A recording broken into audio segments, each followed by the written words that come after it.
It is probably the single most terrifying command in the English language. Oh, I think I know where you're going with this. It happens on first dates. It happens in job interviews for sure. It's sit down, your palms are sweaty, and the person across from you just smiles and says, "So tell me about yourself." And poof, your brain just shuts down, the hard drive crashes, you suddenly forget your own name. You start wondering if, like, "I really like cheese" is a valid personality trait. Exactly. It's this universal freeze response. But I've always wondered, why is it so hard? I mean, we live with ourselves 24/7. We should have all the data.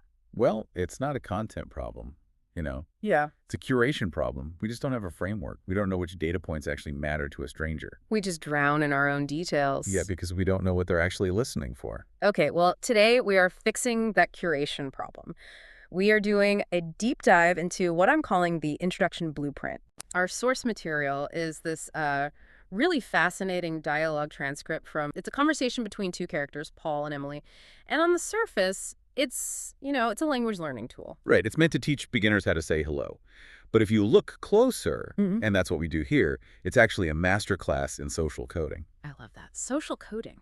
Paul and Emily, they role play a full get-to-know-you session. Hmm. And by deconstructing it, we can see exactly which levers they're pulling. So our mission today is to analyze the 7 distinct layers of identity that they reveal in this dialogue. We're going to find the exact data points that make a great first impression. Precisely. We're looking at everything from the basics, like where they live, to the deep cuts, family dynamics, and even, this is important, things they hate. 7 layers to a perfect intro. Okay, let's jump in. Layer 1, the contextual basics. This is usually location and age. Right. So Paul starts, he gives his geography first, but, listen to how he does it.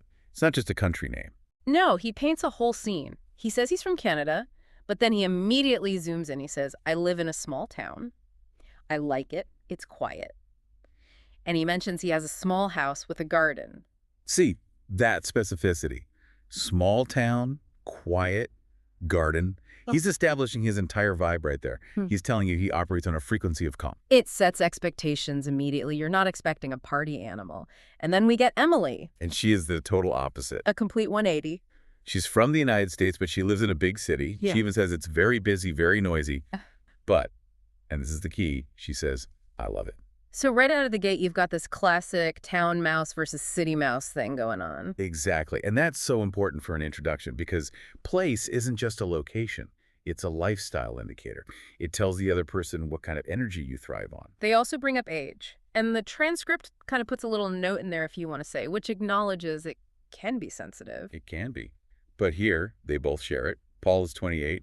Emily is 25. And Emily says 25 is a very good age. Which is just a nice, confident little thing to say. Sure. But the real point is that it establishes their peers. They're in the same general life stage. It just grounds the conversation. Okay, so we've got the who and the where, now layer 2. Occupation and identity. This is always the big one, right? So what do you do? It really is. We tend to fuse who we are with what we do. And Paul says, I am a teacher, an English teacher. And he adds this really crucial little tag. I love my job. Yes, that's not just a detail, it's a signal. He's projecting fulfillment, not drudgery. Totally different from saying, I'm a teacher, it's exhausting. Right. And Emily, she defines herself as a learner. She's an art student. She loves to draw and paint and calls her studies fun and creative. And I noticed in the source material, they have this little moment where they connect the dots between their 2 jobs. Yes. They actually say an art student and an English teacher make a perfect team. Mm. And that is a huge lesson for anyone listening. When you're introducing yourself, look for synergy. Yeah, how does my role connect to yours? Yeah. It turns the introduction from just a report of facts into a possibility for connection. I like that. So we have the teacher and the artist. That gives us a flavor. But then the conversation goes somewhere a little more personal. Layer 3, the family web. This is where we get the nurture side of the equation. And it's not just a list of relatives, it's a list of influences. Let's start with Emily's family. It feels like she grew up in a very specific kind of environment. Oh, absolutely. A creative powerhouse. Her mother is a writer. And her father is a chef? A writer and a chef. And she's an art student. Just imagine the dinner table conversations in that house. It's all about expression, creativity, storytelling. It just makes sense that she's drawn to art. It's like it's in her DNA. Exactly. And then we switch over to Paul's family, and it's very different. If Emily's family is the creators, Paul's family feels more like the helpers. That's a perfect way to put it. I'd call it service and care. His mother's a teacher, just like him. His father's a doctor. Teacher and a doctor. Very stable pillar of the community jobs. Right. It implies this value system based on helping others, on structure. It adds so much depth. When you share who you come from, it's powerful shorthand for where you're going and what you value. Okay, so we know where they come from. Now, who do they come home to? This is layer 4, the pet personality test. Ah, yes. The great cats versus dogs debate. There's a reason this is on every dating profile now. It signals so much about your energy. It really does. And of course, they're split right down the middle. Paul is a dog person. He is. He has a dog named Max. Hmm. And listen to the words he uses. Friendly and funny. He says dogs are loyal and friendly. Which tracks for Paul, right? The teacher, the small town guy. He wants a companion who is engaged. Exactly. He wants that happy, reciprocal energy. And then there's Emily, a cat person. She has a cat named Luna. And how does she describe Luna? Quiet and sleepy. She says her cat sleeps all day, and that's a good life. I love that. She calls cats elegant and independent. It's such a different vibe from loyal and friendly. It's about how they recharge. Paul wants active energy. Emily, living in a busy, noisy city, wants her home to be a sanctuary of calm. She wants a quiet, independent roommate. That connects so well to the next layer, layer 5. Favorites. We're talking food and color. This might seem kind of trivial, but there's signaling here too. For sure. Let's start with the great pizza divide. Okay, so they both like pizza, but the toppings tell a whole story. Paul likes vegetable pizza, tomatoes, peppers, onions. And what's his reason? It sounds healthy. Of course it does. So typically Paul... He has to justify it. He can't just enjoy it. Exactly. Whereas Emily likes pepperoni, a classic, but her real favorite food is pasta. Which makes sense. Her dad's a chef. It's probably comfort food for her. But the color choice, this is where I had a real aha moment. Okay. This is a concept I call environmental compensation. Environmental compensation. Okay, break that down. So Paul's favorite color is blue. Like the sky, he says. A calm color. Okay, blue, sky, calm. Got it. Emily's is green. Like the trees and grass. The color of nature. Wait a minute, I think I see it.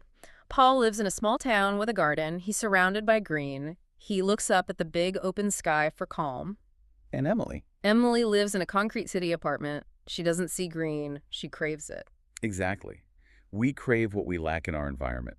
Their favorite colors are a counterbalance. So when someone tells you their favorite color, they might actually be telling you what they're missing. That is fascinating. Okay, on to layer 6. And this is my favorite part of the whole blueprint.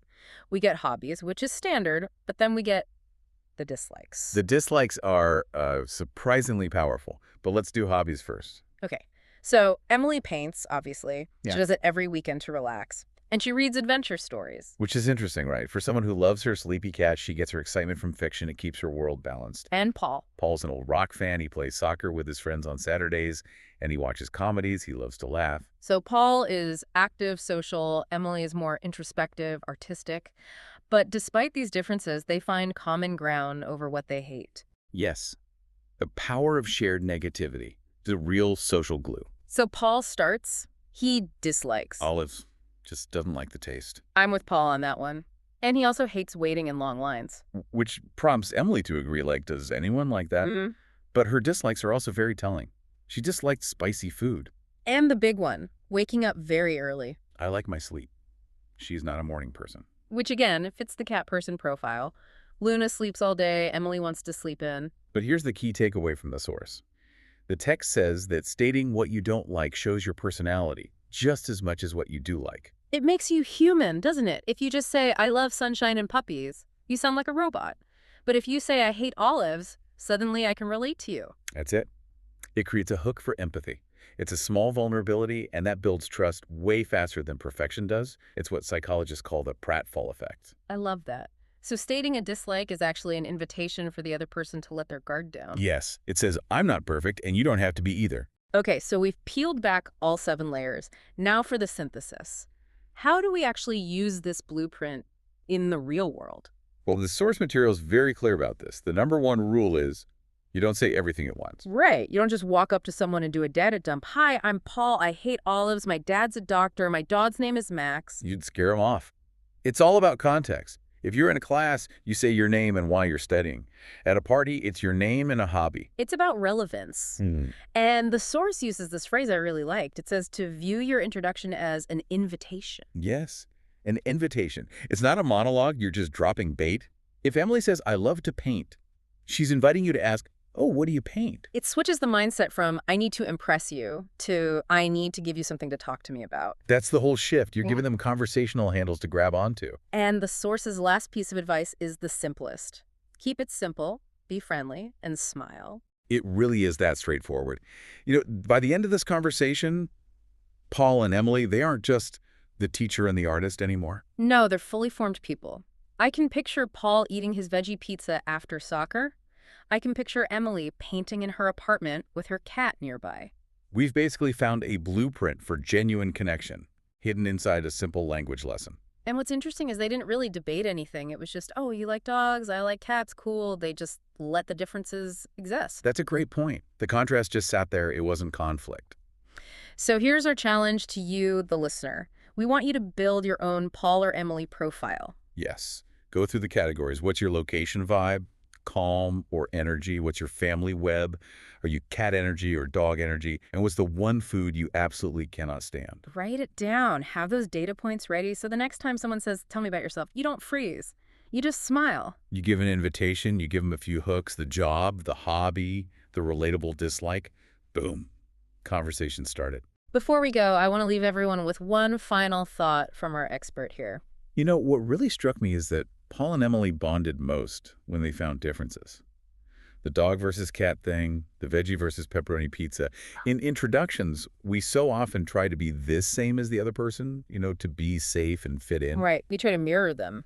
But these characters show us that the differences are actually what fuel the conversation. Contrast creates friction, and friction creates interest. If they'd been exactly the same, it would have been a pretty boring chat. So the differences are the fuel. Don't hide the weird stuff. Exactly. Be the green paint in a blue room. That's all for today's deep dive. Thanks for listening, and go find someone to share your dislikes with. Stay curious. See you next time.